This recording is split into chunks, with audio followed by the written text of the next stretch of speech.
Good morning students, मैं doctor Ravindra Verma आज आपके लिए स्कूल व्याख्याता भूगोल विषय का एक महत्वपूर्ण टॉपिक मैकेंडर भूगोल वेता लेकर आया हूं।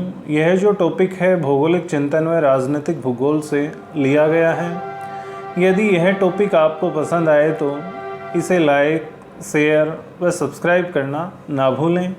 जिन्होंने अभी तक इस चैनल को सब्सक्राइब नहीं किया है वो पहले तो इस चैनल को सब्सक्राइब करें ताकि आगे के अपडेट में उनको उपलब्ध हो सकें। तो आज का अपना जो टॉपिक है वो है मैकेंडर भूगोल वेता। तो मैकेंडर का जो जन्म है वो 1861 को माना जाता है तथा इनकी जो मृत्यु है 1947 को मानी जाती है। मैकेंडर को भूगोल के ब्रिटिश संप्रदाय का संस्थापक माना जाता है। यानी जो मैकेंडर भूगोल वेता हैं इन्हें भूगोल का जो ब्रिटिश संप्रदाय है उसका संस्थापक माना जाता है।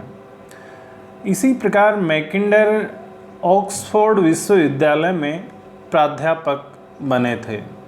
यानी जो मैकेंडर भूगोलवेता हैं वो ऑक्सफोर्ड जो विश्वविद्यालय है उसमें प्राध्यापक बने थे। इसी प्रकार मैकेंडर ने ब्रिटेन में ऐतिहासिक भूगोल की नींव रखी। यानी जो ब्रिटेन में ऐतिहासिक भूगोल की जो नींव रखी गई थी वो मैकेंडर के द्वारा ही रखी गई थी। इसी प्रकार इनकी एक युक्ति है कि ऐतिहासिक भूगोल ऐतिहासिक वर्तमान का अध्ययन है। यानी जो ऐतिहासिक भूगोल है वो ऐतिहासिक वर्तमान का अध्ययन है। इसी प्रकार मैकेंडर ने अपने जो विचार हैं 25 जनवरी 1904 को रॉयल जियोग्राफी सोसाइटी के सम्मुख एक शोध पत्र में प्रकाशित हुए। यानी मैकेंडर के जो विचार थे वो 25 जनवरी 1904 को रॉयल जियोग्राफी सोसाइटी के सम्मुख एक शोध पत्र में प्रकाशित हुए जिसका नाम था the geographical pivot of history. यानी जो शोध पत्र था उसका नाम था the geographical pivot of history. कहने का मतलब ये है कि इतिहास की भौगोलिक धुरी की अवधारणा इन्होंने प्रस्तुत की थी। किसमें? रॉयल जियोग्राफी सोसाइटी के सम्मुख जो शोध पत्र इन्होंने प्रकाशित किया था उनमें इतिहास की भौगोलिक धुरी या हम यूँ कहेंगे the geographical pivot of history की अवधारणा इन्होंने प्रस्तुत की। ये जो है the geographical pivot of history या हम यूँ कहेंगे इतिहास की भौगोलिक धुरी, इसके बारे में काफ़ी बार एग्ज़ाम में क्वेश्चन पूछे गए हैं। इसी पुस्तक में यूरेशिया के आंतरिक भाग को इन्होंने आधार क्षेत्र या धुरी क्षेत्र नाम दिया। यानी द जियोग्राफिकल पिवोट ऑफ जो हिस्ट्री है इसमें इन्होंने यूरेशिया के जो आंतरिक भाग है उसे आधार क्षेत्र या धुरी क्षेत्र नाम दिया। इसी प्रकार मैकेंडर ने 1902 में ब्रिटेन और ब्रिटिश सागर नामक पुस्तक का प्रकाशन किया। यानी जो मैकेंडर भूगोलवेता हैं इन्होंने 1902 में ब्रिटेन और ब्रिटिश सागर नामक पुस्तक प्रकाशित की। इस पुस्तक में इन्होंने ब्रिटेन व उसके सागरों का वर्णन किया है। यानी जो ब्रिटेन व ब्रिटिश सागर नामक जो पुस्तक है उसमें मुख्यतः इन्होंने ब्रिटेन व उसके आसपास जो सागर हैं उनका वर्णन किया है।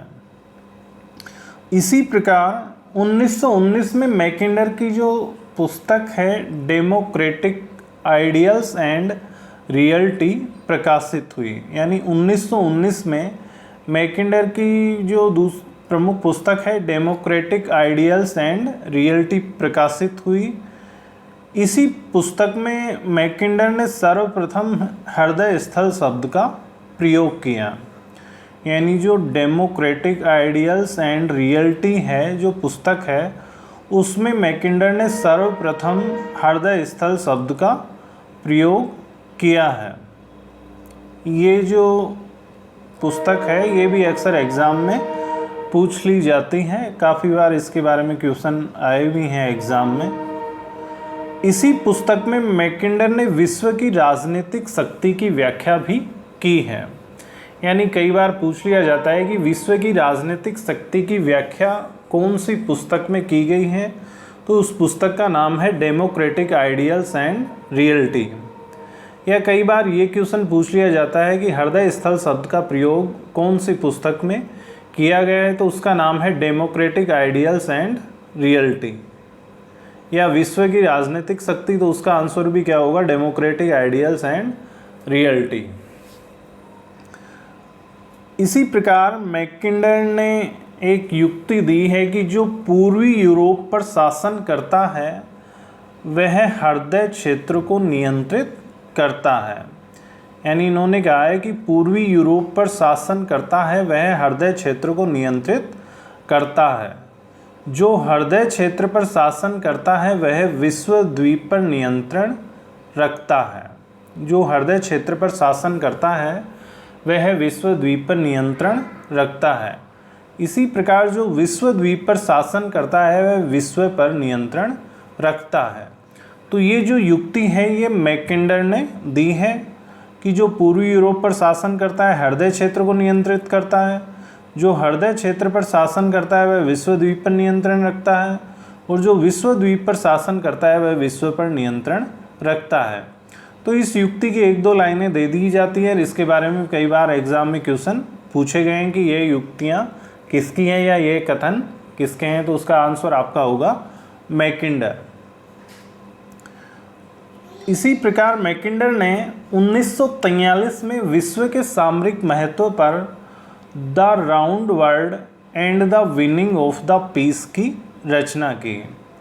यानी जो मैकिंडर भूगोलवेता हैं इन्होंने 1943 में विश्व के सामरिक महत्व पर the round world and the winning of the peace की रचना की। तो ये इसके बारे में भी काफ़ी बार एग्ज़ाम में क्वेश्चन पूछे गए हैं। इसी प्रकार मैकिंडर ने विश्व द्वीप वर्ल्ड आइसलैंड का विचार दिया है। यानी मैकिंडर जो भूगोलवेता हैं इन्होंने विश्व द्वीप का विचार दिया, या हम यूँ कहेंगे वर्ल्ड आइसलैंड का विचार दिया है, जिसमें यूरेशिया व अफ्रीका महाद्वीप को शामिल किया गया है। ये क्वेश्चन भी कई बार एग्जाम में पूछा गया है कि वर्ल्ड आइसलैंड में कौन से क्षेत्र को शामिल किया गया है, तो इसमें शामिल किया गया है यूरेशिया व अफ्रीका महाद्वीप को, जिसे विश्व द्वीप के नाम से भी जानते हैं। इसी प्रकार मैकिंडर ने भूगोल को भौतिक पर्यावरण और मानव के बीच अंतःक्रिया को ढूंढने वाला विषय माना है।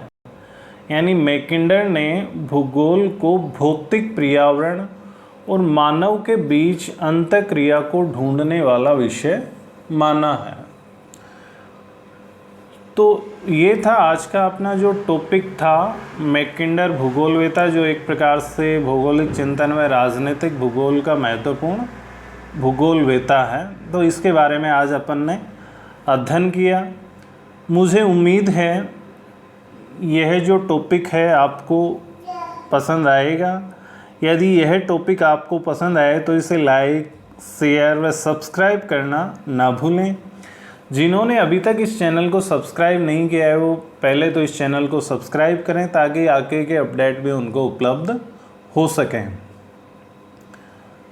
और इसमें यदि कुछ आपको कमी लगे तो आप कमेंट्स के द्वारा भी सजेस्ट कर सकते हो। Thanks all of you.